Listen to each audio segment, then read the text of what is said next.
Yo creo que lamentablemente ha ido a peor.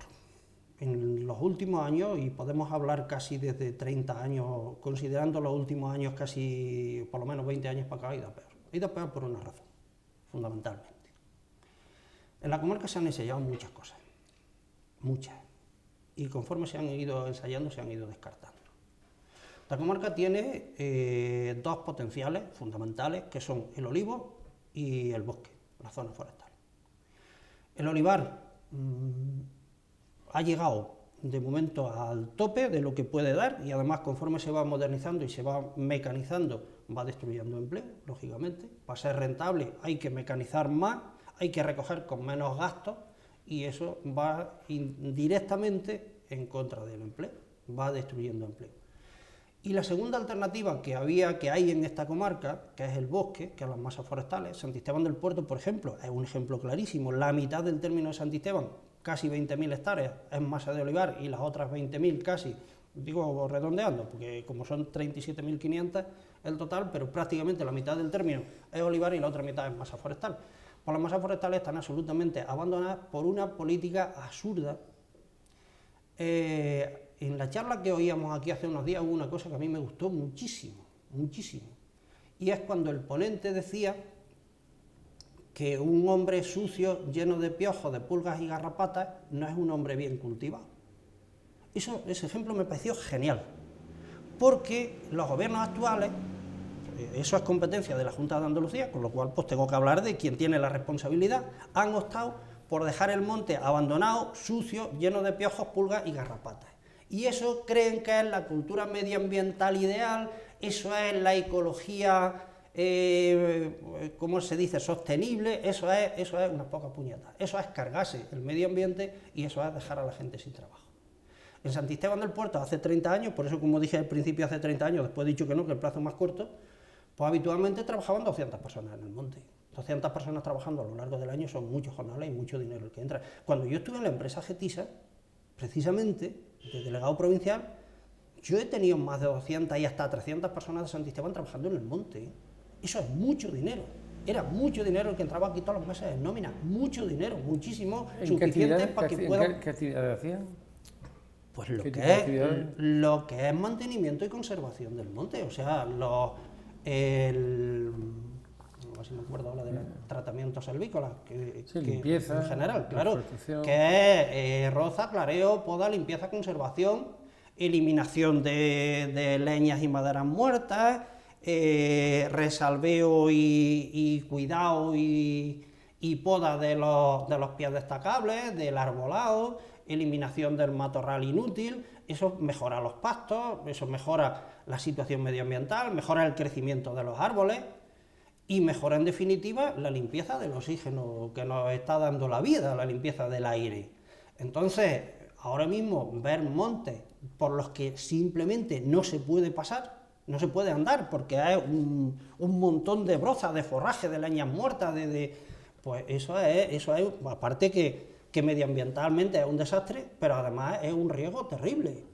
O sea, para atajar un incendio, donde se puede atajar un incendio y se puede luchar contra el fuego, donde el monte está limpio, donde no hay forma de pasar, ni con medios mecánicos, ni con medios animales, ni con medios humanos, pues realmente, pues ¿qué pasa cuando hay un fuego? Yo siempre he dicho, y me considero, y eso sí lo digo con orgullo, creo que soy, no digo el que más, siempre hay quien supere, pero desde luego de las personas que más saben de la lucha contra incendios en España, y eso lo puedo garantizar porque he tenido ocasión de comprobarlo. O sea, me he visto dirigiendo la lucha contra muchos incendios que han llevado incluso días ardiendo y que hemos llegado con nuestros equipos y los hemos extinguido en una hora. O sea, eso es una prueba de que uno sabe lo que está haciendo y sé lo que hay que hacer ante un fuego. Y entonces, pues cuando el monte está así es imposible, no se puede hacer absolutamente nada, sino pues, verlo arder, o si quien dirija una extinción de incendios, lo que no puede llevar a la gente a quemarla, a que se maten. El fuego tiene unas formas de luchar contra él, pero luchar contra el fuego no es meter a la gente allí a quemarse o a dar apargatazos en medio del incendio, si es imposible, así no. Hay sus normas, una de las normas que han descartado también por el miedo. Si el problema es que hay un montón de inútiles en este mundo dirigiendo el mundo, ese es el problema, ese es el problema. Hay cosas, igual que yo qué sé, que una cosa que está mal vista, que es los toros, pero un torero no puede ser, desde luego, cobarde, o no puede ser torpe, porque más pronto o más tarde lo van a quitar de en medio. Pues cuando se dirige la lucha contra incendios tampoco se puede ser cobarde, ni se puede ser torpe. Hay que tener las ideas muy claras, saber lo que hay que hacer, saber el momento preciso de hacerlo y hacerlo. Y si además tienes los medios adecuados, por ejemplo, como he dicho, tanto cuando yo trabajaba en el IARA como funcionario, como después en la empresa pública, hombre, había una cosa que sí se hacía, que era limpiar las áreas cortafuegos, algo que ahora, en base a ese falso ecologismo, pues están dejando abandonar. Y yo siempre he dicho, decía antes y ahora lo retomo, que cuando se quema una hectárea, ha habido una causa, posiblemente ha habido un causante. Cuando se queman 100 hectáreas, ha habido un causante, una causa y algunos fallos. Porque si el sistema funciona, no se pueden quemar 100 hectáreas de monte. Pero cuando se queman 1000 hectáreas, ya además de un causante, una causa, una circunstancia, unos fallos, ha habido auténticos inútiles dirigiendo la extinción. Cuando se queman 8000. Pues ya para qué decir, o sea, a partir de 1000 hectáreas está claro que ya no fue el causante. El causante puede pegar fuego en una hectárea y pueden arder 3, porque eso también tiene un sistema para provocarlo, pero no quiero dar pistas, de forma que sea muy difícil extinguirlo en los primeros momentos y que cuando ya se llegue, pues ya haya cogido más o menos vuelo. Pero más o menos vuelo puede ser que se queme una hectárea o que se quemen 3 hectáreas. Cuando se queman 100 ya algo más ha fallado. Y cuando se queman 1000, desde luego, el tío que está al frente del sistema tenía que estar cesado automáticamente. Pero automáticamente, ahí hay un delito. Un delito por inactividad, por omisión. Y sin embargo no pasa nada. Y lo comentan todos los medios, han ardido tantos miles de hectáreas y nadie dice, pero vamos a ver, ¿pero qué ha fallado aquí? ¿Quién era el responsable de esto? ¿Por qué no ha tomado las medidas adecuadas? Porque si no sabe, pues que lo dedican a otra cosa. A nadie se le ocurre poner de neurocirujano a un ATS porque aprendió a poner inyecciones. Oiga usted, la neurocirugía es algo ya súper delicadísimo y no podemos poner de neurocirujano a cualquiera, ¿no? A tocar en el cerebro de una persona. Bueno, pues exactamente igual pasa con esto. En este país se ha puesto de moda, en los últimos tiempos, poner a la gente en los cargos de responsabilidad en función de afinidades políticas. Y el que es más allegado a mí será muy amigo mío, pero a lo mejor, si es muy amigo mío, lo queremos mucho, es muy necesitado, pues es preferible que le demos un sueldo, si es que hay que dárselo de la administración, pero que lo cobre en su casa, si es posible sin salir al tranco, para que no cause estragos. Pero hay una cantidad de inútiles a los que se les ha puesto sueldo porque son afines a la causa, que están haciendo estragos y están arruinando este país, y están arruinando Andalucía, y están arruinando España, porque simplemente se ha puesto inútiles al frente de cargos de responsabilidad por afinidad política. Me imagino que algo va a cambiar esto, la esperanza es lo último que se pierde. Por esto de que se está descubriendo de los mamoneos, de los engaños, de los compadreos, de todas esas historias. Me imagino que a partir de aquí los políticos tengan un poquillo más cuidadico con lo que hacen, una poquilla más vergüenza. Y no pongan al frente de esto al inútil porque es que es el que me trae el café, el que me baila el agua. Sí, usted no. De neurocirujano ponga usted a uno que sea por lo menos catedrático en neurocirugía, no ponga usted al ATS, joder. Pues eso a todos los niveles. Lo que pasa es que como estas cosas parece un poco más burdas, sí, eso lo puede hacer cualquiera. Pues si el monte, ¿qué más da? Pues si hay fuego ya se apagará y si no se apaga, pues luego decimos las hectáreas que han ardido. Estamos jugando también con la vida del medio ambiente, que indirecta y a veces directamente también es con la vida de las personas. Había una cuestión entonces que se ha perdido totalmente, se ha perdido en el paisaje y se ha perdido en la realidad. Por ejemplo, hablando de nuestro pueblo, de Santisteban tenía más población en extramuros que en el núcleo urbano.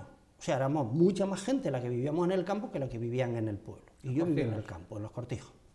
Entonces, los cortijos tenían una estructura propia, y como he dicho antes, autosuficiente.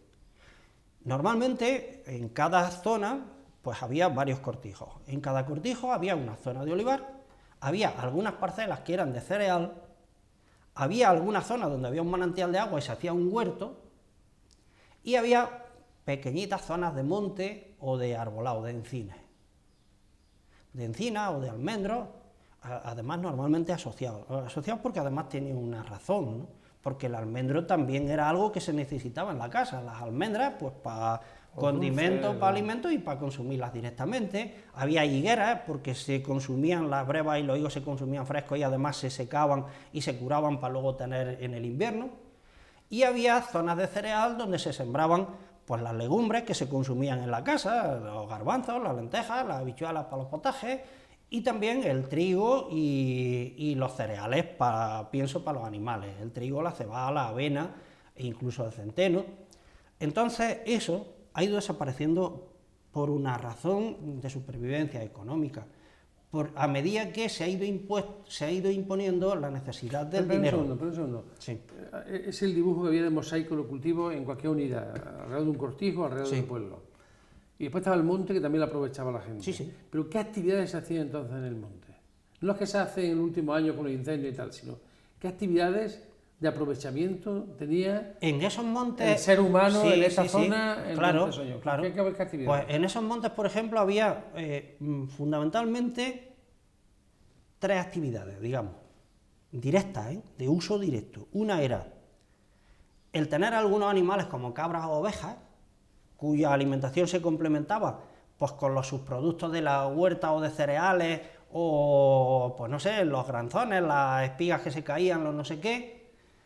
También con los restos, los despojos, pues de los, por ejemplo, los melones de despojo, los que ya no valían, pues eran para los animales, pero fundamentalmente en ese monte sobrevivían algunos animales que también eran complementos de esa economía de autosuficiencia, unas cabrillas, unas ovejas, un marranillo al que se le cogía la bellota, y también servían, pues en muchos casos, pues para recoger leña y para recoger lo que se llamaba la barda, o sea, el monte menor, la hojarasca, que se utilizaba también pues, para encender la lumbre en las casas y en los cortijos, o por ejemplo, yo lo recuerdo en el cortijo de mis abuelos, que tenían un horno donde se cocía el pan y se hacían los dulces para toda la familia, se hacían los pericones o las magdalenas o las plumillas o no sé qué, aquello normalmente no era lo habitual era el pan, y en ocasiones especiales, fiestas de Semana Santa, fiestas patronales, no sé qué, pues se hacía también alguna dulcería artesana que se hacía allí.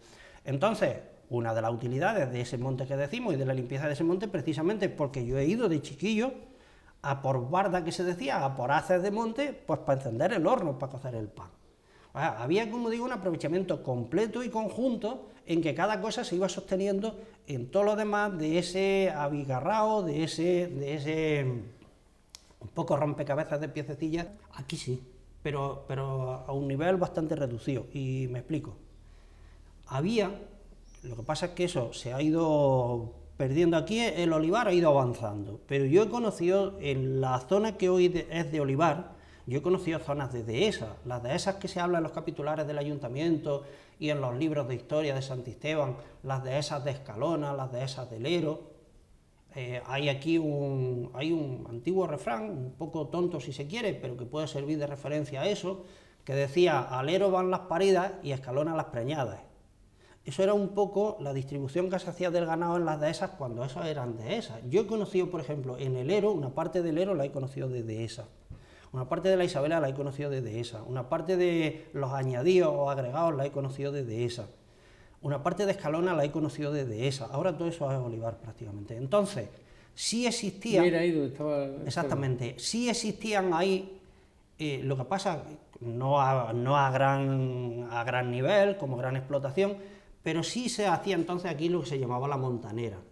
Entonces, normalmente había pues éramos chiquillos, yo no lo he hecho directamente porque yo cuidaba los animales de mi casa, y aparte, como estuve estudiando, pues tenía menos posibilidad de hacer esas cosas, pero he ayudado mucho a un primo hermano mío, que ellos tenían una partidilla de marranos, de los que vendían, tenían a lo mejor 4 o 5 marranas de cría, tenían un semental, y pues iban criando marranillos y lo iban vendiendo, aparte que con eso aseguraban su consumo. Pero en las épocas de la bellota, en las épocas de la montanera, ellos se quedaban con el aprovechamiento de algunas de estas dehesas, y lo que hacían era lo que también aquí se ha hecho con las cabras y las ovejas, lo del porquero de la vez que decían, que era pues todo el que tenía en su cortijo un marrano, 2 marranos, no sé qué, se los llevaban.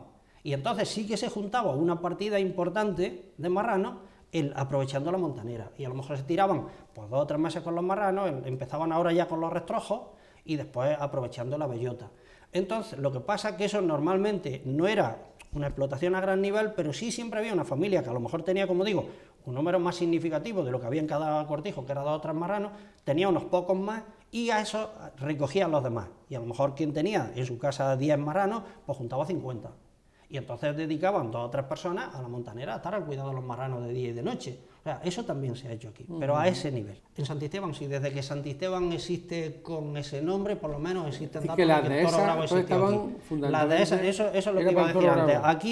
Aquí realmente, en las dehesas hubo la vaca nunca. Como cultivo de importancia, nunca. Aquí había quien tenía 2 o 3 vacas de leche y se acabó la historia, pero en extensivo ni en nada de eso, nada. En extensivo aquí en las dehesas había, como digo, el marrano poquito, así a ese nivel que explicaba, ovejas sí bastante, cabras algunas pero menos.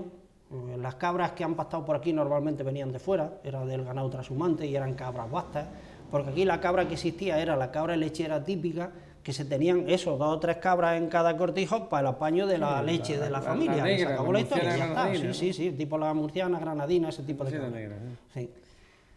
Y del ganado lo que existía era el Toro Bravo.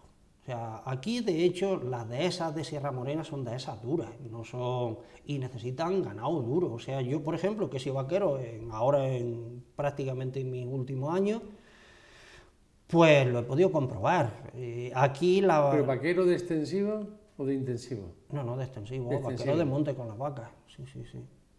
Y aquí en este monte, que es muy duro, que es un terreno muy quebrado, que no hay zonas de pastos, valles, ni nada de eso, pues el ganado que se da es el ganado bravo o el berrendo.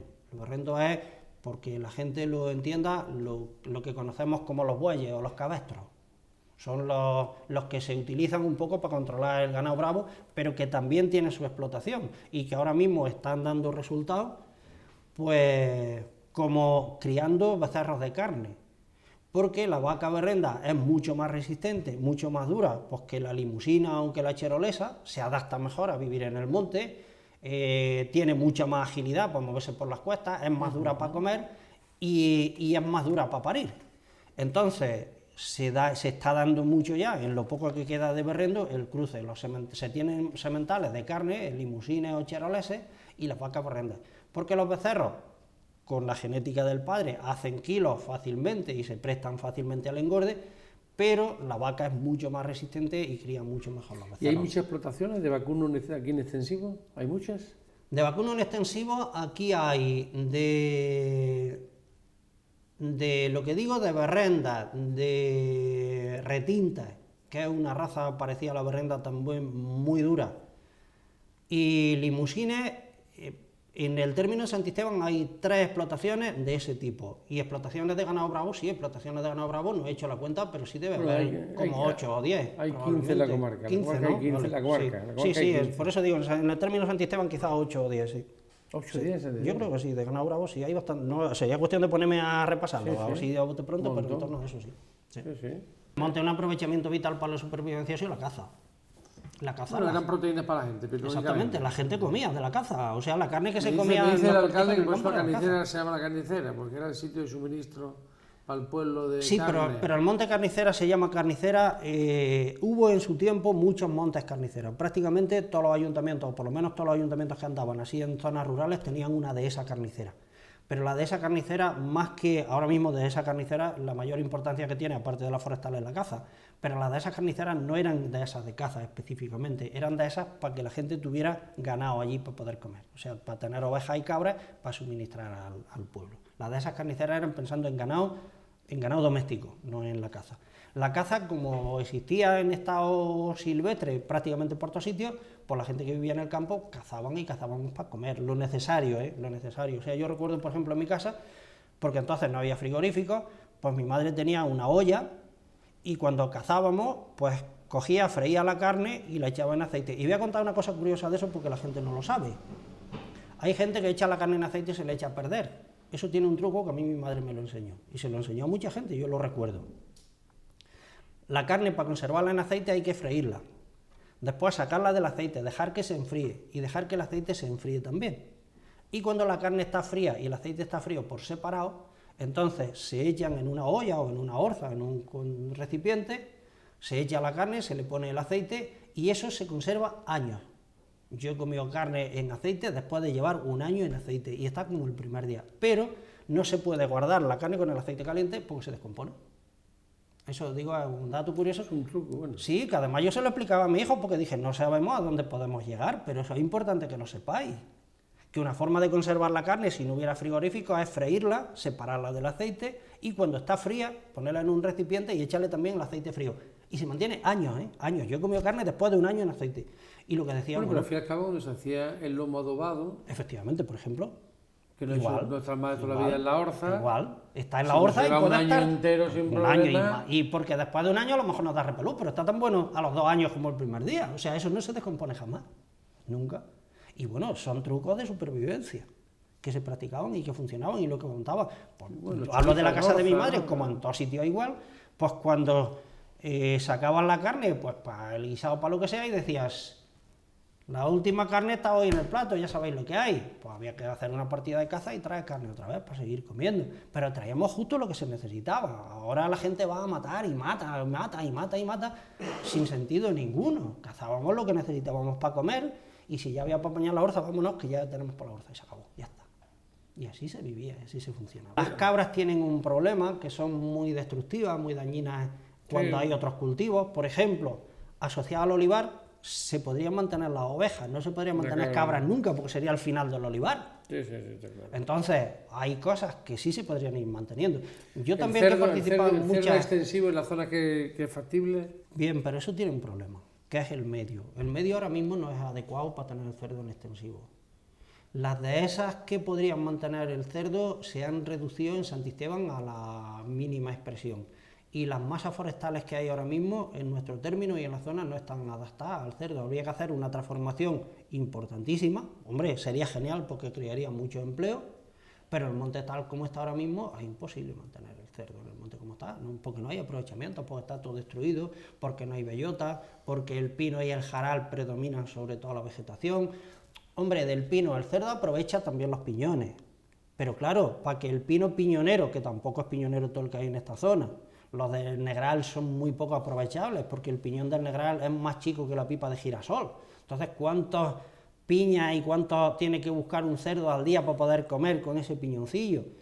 Pero también el piñonero, que hombre, una piña de piñonero sí tiene, pues no sé si puede tener a lo mejor casi 100 gramos de piñones, que sí puede constituir una base de alimento del cerdo, pero también tendría que estar podado y cuidado adecuadamente el piñonero para que diera piña en condiciones. Las masas forestales están abandonadas, los piñoneros aquí están como los pelos de los borricos, espesos, juntos, no pueden echar piña. Entonces, en la poca encina que hay, hombre, en eso Carnicera sí que es un ejemplo, porque ahí sí hay una masa de quercíneas importante, sobre todo de quejigos, que también la bellota del quejigo también es aprovechable para el cerdo. Pero habría que limpiar muchísimo los pinos para que los propios pinos dieran piña, que el piñón pudiera ser aprovechable para el cerdo y para que las quercinas que están asfixiadas debajo de los pinos también pudieran respirar y pudieran fructificar, pudieran dar bellota. Entonces, ¿eso sería posible? Sí. ¿Cómo? Pues preparando el monte para eso, pero eso llevaría como mínimo, yo creo que de 10 años para adelante de trabajo en el monte orientado a eso, orientado a eliminar el matorral inútil, a mejorar el arbolado, para mejorar esa producción. Tal como está la dehesa ahora mismo, imposible. No tienen dónde comer los animales. Si los jabalíes abandonan el monte y se van al olivar porque en el monte no encuentran nada para comer, y estamos hablando de los jabalíes, las razas autóctonas silvestres que se han criado ahí y se tienen que ir al olivar ya y a buscar vallas, a buscar otro sitio, y se van incluso a los pueblos porque ya no pueden sobrevivir en el monte, ¿van a sobrevivir el cerdo doméstico? Eso evidentemente sería una buena opción, una muy buena opción. Tiene ahora mismo 2 problemas desde mi punto de vista. Uno, hay huertos que no se pueden recuperar así de primeras por una razón, porque se ha perdido el agua. ¿Por qué se ha perdido el agua de muchos manantiales antiguos de los huertos? Por los sondeos. Los sondeos de riego del olivar han hecho que manantiales que fluían directamente encima de la tierra hayan desaparecido. Fuentes donde el agua nacía sola, ha desaparecido porque le han hecho un sondeo de 500 metros al lado y se han cortado todas las venas de agua y se las han llevado. Ahora, donde existe el valle, existe el terreno adecuado, tendría una opción, que es aprovechar ese sondeo también y regar el huerto con el sondeo. Hombre, con el sistema de riego por goteo, yo tengo mi huertecillo en mi casa, que lo riego de mi pozo, y tiene un sistema de riego por goteo que consume muchísimo menos agua que el riego tradicional a manta que se hacía en los huertos. Y eso es fácil y eso se aprende en 2 días, o sea, eso no es ningún problema.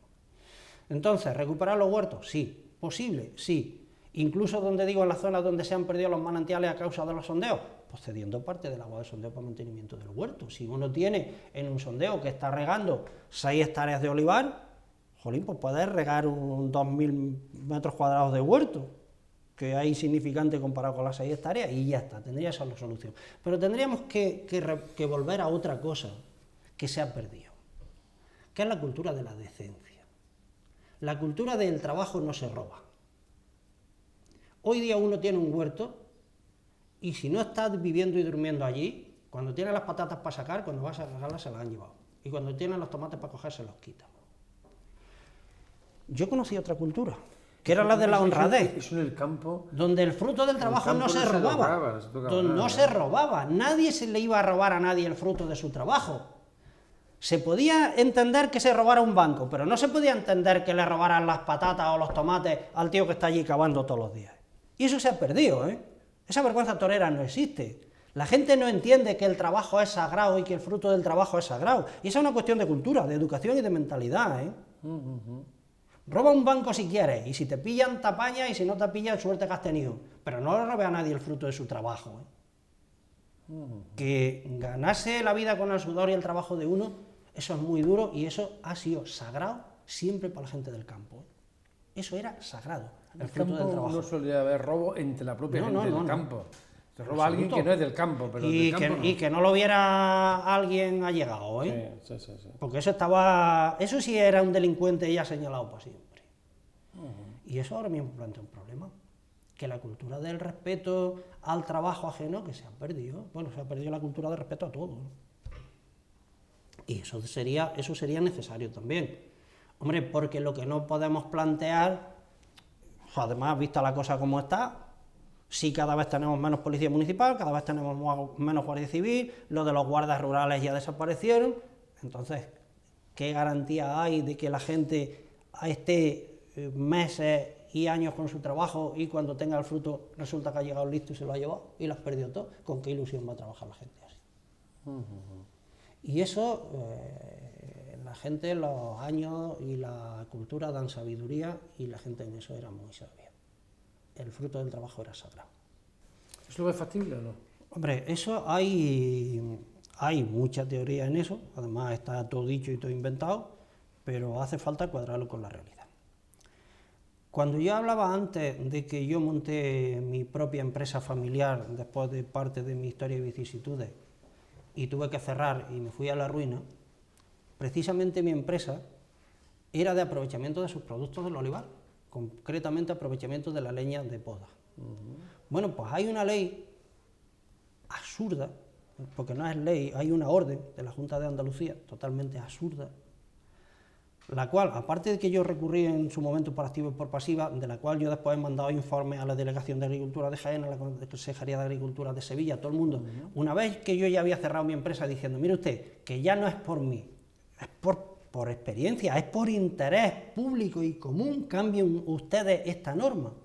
Hay una orden de la Junta de Andalucía que viene de otra orden de 1823, que ya llovió desde entonces, que cuando a mí me denunciaron le dije, pero vamos a ver, que con leyes de esta época me podéis ahorcar en la plaza pública, vamos a ser sensatos, y apliquemos, por ejemplo, la Ley de Sanidad Vegetal 2002, que está vigente y que no crearía estos problemas. Bueno, pues hay una orden, y resumo, luego si a alguien le interesa la orden se la puedo facilitar, que dice que a partir del día 1 de mayo, todos los subproductos del olivar tienen que estar destruidos, quemados, enterrados, como mínimo bajo 25 centímetros de tierra o sumergidos en agua.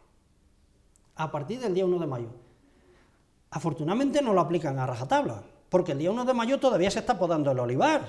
Y cuando uno está podando no puede estar enterrando la leña conforme está podando, y además, si aplicaran la ley a rajatabla, cuando cae la rama ya estaría denunciado, porque ya no lo tiene enterrado ni destruido. Una ley absolutamente absurda, que está basada en la protección contra la plaga del barrenillo, pero está demostrado, estudiado y comprobado que la plaga del barrenillo no empieza a salir hasta el 10 de junio, con lo cual, todavía que dijeran que a partir del 1 de junio los productos del olivar deberían estar protegidos, tratados, lo que sea, que ahora hay tratamientos que impiden la propagación del barrenillo, como lo dice la ley de sanidad vegetal de 2002, que una vez que estén tratados y protegidos y no haya indicios de plaga, no hay ningún problema. Bueno, pues esa ley, esa norma, y la sigue aplicando la Junta, porque este año aquí en Santisteban han denunciado bastante gente por tener leña de olivo al aire, sin mirar si está en condiciones, si no está, si de verdad hay plagas, si no hay... No. Oiga usted, que como hay una orden que dice que a partir del 1 de mayo usted no puede tener esto, hoy que es 15 de mayo, pues está usted denunciado porque tiene la leña al aire libre. Pero oiga usted, si es que la estoy recogiendo todavía. Entonces,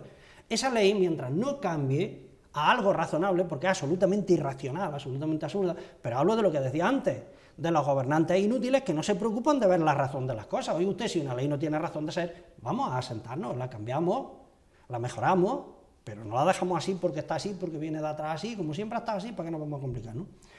Entonces, el aprovechamiento en el olivar, hay un capital importantísimo que es las leñas de poda, importantísimo, ¿eh? Y el aprovechamiento de Ramón también, pero oiga usted, si el día 1 de mayo tiene que tener destruida totalmente la leña de poda, o el Ramón, o sumergido en agua, si sumergirlo en agua, el Ramón es destruirlo, y la leña cuando se saca del agua, vuelve a echar palomillas, vuelve a echar barrenillo, a ser atacada, con lo cual tampoco sirve de nada, o sea, una cosa absolutamente absurda. Entonces, ¿sería un aprovechamiento importante las leñas de poda? Claro que sí, yo lo intenté, yo tenía una empresa con la que vivíamos mi familia y yo tuve que cerrar porque me aplicaron esa ley. Y algunos más lo han intentado y han tenido que cerrar porque le siguen aplicando esa norma, una norma absolutamente inútil y absurda. Entonces, y eso tiene venta, ¿eh? Y además estamos hablando de energías renovables. Estamos hablando de sustituir las calderas de gasoil por calderas de leña de olivo, que es una maravilla, que tiene una producción calórica muy similar al de la encina, que se considera la mejor leña en producción de energía calorífica, que no estamos hablando de leña de pino, que es una patata, o de eucalipto, estamos hablando de leña de olivo, que es casi tan buena como la de la encina, ¿no?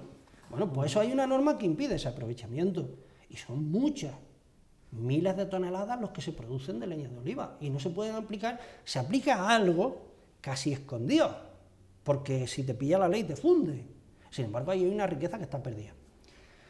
Lo del orujo, hombre, el orujo ahora se ha pasado, ya no es el orujo que se obtenía en el sistema tradicional. Yo recuerdo, por ejemplo, a los animales les echábamos orujo mezclado con moyuelo, con hoja de trigo, con salvado, y era un pienso magnífico, o sea, cogían un brillo, que para qué, con aquello, ¿no? El orujo, tal como se extrae ahora con los sistemas continuos, pues prácticamente no sirve en ese sentido, pero sí que es una producción de energía importantísima. O sea, las calderas de orujillo que sustituyen a las de gasoil también con ventaja, con menos contaminación, con energía renovable, el humo que sale del orujillo no es el que sale del gasoil, lógicamente, entonces menos contaminante y además energía renovable, no energía fósil. En eso algo se está haciendo también y mucho más se podría hacer. Eso parece que sí va bien orientado. Eso ahora mismo plantea un problema, que es la becería del olivar, que además parece que estaba olvidado y últimamente nos lo ha recordado, ¿eh? Nos lo ha recordado con 2 años casi continuos sin cosecha, o sea, un año sin cosecha, otro año que sí hay y el siguiente tampoco. Entonces, eso es algo a lo que le teme la gente. Bueno, y si monto una caldera de orujillo y llega un año que no hay aceituna, ¿ese año qué hago? Hombre, hay sistemas que permiten mantener la caldera con orujillo o con pellets. Y también, hablando del pellet, ya hablamos de otra energía renovable y otra posibilidad de desarrollo de la comarca, sobre todo en comarcas como esta, porque también la leña de olivo se podría utilizar para fabricar pellets. Y además yo estoy seguro, además en el ayuntamiento teníamos un proyecto, que yo no sé, como ya no estoy en el ayuntamiento, si se retomará o se habrá dejado definitivamente olvidado, que era montar una fábrica de pellets aquí en Santisteban, aprovechando las masas forestales y posiblemente yo estoy convencido que mezclando madera de olivo con la del pino, porque el pino, hombre, como pellet está funcionando, está dando medio buen resultado, pero seguro que mezclado con oliva daría muchísimo mejor resultado. Eso dice. Yo estoy seguro, Estoy convencido. Que la de eso. suma de los dos da Yo estoy un plan convencido, extraordinario. que sería extraordinario, estoy convencido, no lo he visto, estoy convencido de eso. Sí, sí. Y esa era mi ilusión. Ya por desgracia o por suerte no estoy en el ayuntamiento, no sé si ese proyecto se va a seguir adelante. El proyecto estaba hecho incluso había empresas. Es difícil que con la política nihilista de la Junta de Andalucía, cuando digo nihilista, que a la gente le puede sonar raro, es de no hacer nada, nada, la política de la Junta de Andalucía lamentablemente es nihilista, no hagas nada, deja todo como está y así no te equivocas. Es difícil que con la política nihilista de la Junta de Andalucía, repito, salga algo de esto para adelante, ¿eh? Porque ponen miles de trabas, 100.000 de trabas. La burocracia administrativa de la Junta es terrible, es la caraja, todo pegas para que no hagan las cosas. Entonces es difícil, pero eso sería un buen proyecto y eso sería otra expectativa de empleo y de aprovechamiento de los recursos de esta zona, sin duda ninguna.